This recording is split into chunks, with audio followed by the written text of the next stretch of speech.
Après un an de stage, Florent, apprenti maçon, se perfectionne.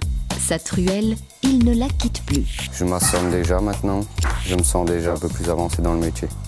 On le met à la ficelle, comme on dit, il se demande 2 maçons, on lui fait mettre 2-3 briques.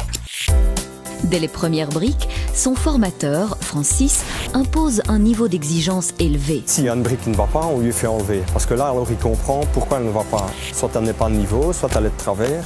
Et si on fait recommencer, c'est pour lui faire prendre conscience que c'est à force de recommencer, à force de mettre des briques qu'il va arriver à vraiment être à la perfection.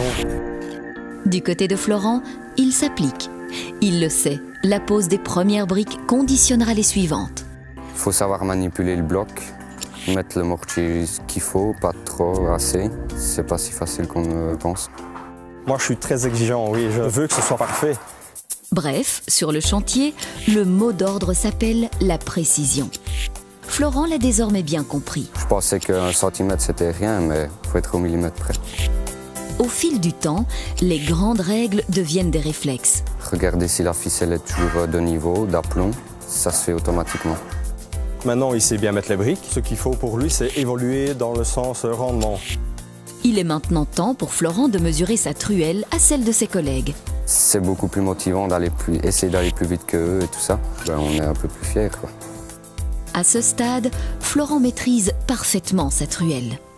Mais qu'en sera-t-il des autres instruments que l'on utilise dans la profession ?